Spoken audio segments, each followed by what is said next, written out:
The last week I saw this video on YouTube Shorts. I got a question, man. Yeah. Is that douche deluxe or dulce de lique frappe? The what? The douche deluxe or de lique, whatever, frappe, what the fuck that Leche, I mean? What's the dose? Is it douche or deluxe? Duce.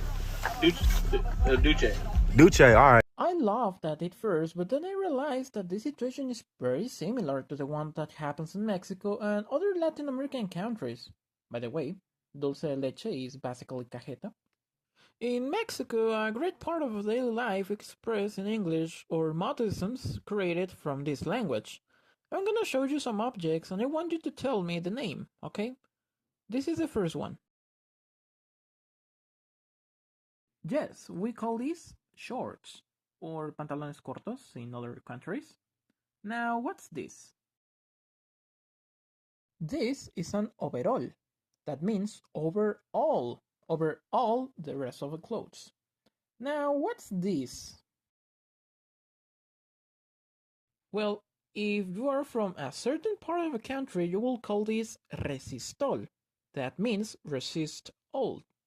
Now, as you can notice, these names are Latinizations from the original words in English, or, in the case of shorts, we use exactly the same word, and this brings a lot of problems when we want to communicate with people from other Spanish-speaking countries.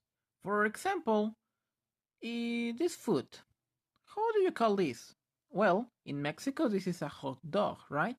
But in countries like Chile, this is a completo. In Spanish, in Spain, obviously, is a perro caliente. And here in Mexico, if you don't call it hot dog, probably you will say hocho. That is, again, a modism that comes from English.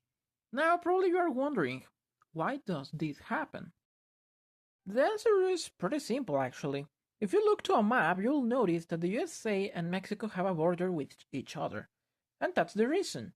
Our culture and American culture are similar in some aspects due to the proximity between the two nations. Similar to Belgium and France, for example, they are not the same, but share some things.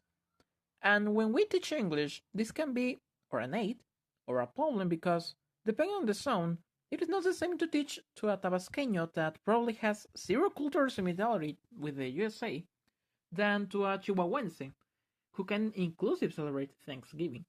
And we also have to mention that English and Spanish aren't that distant in their roots. Yes, English comes from Proto-Germanic and other dialects, and Spanish comes from Latin and other Romance languages, but when we must consider that both languages have their origins in the same continent and also share a lot of history.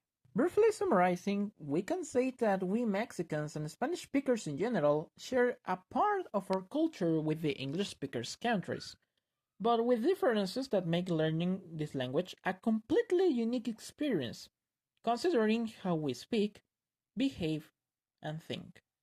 Thank you.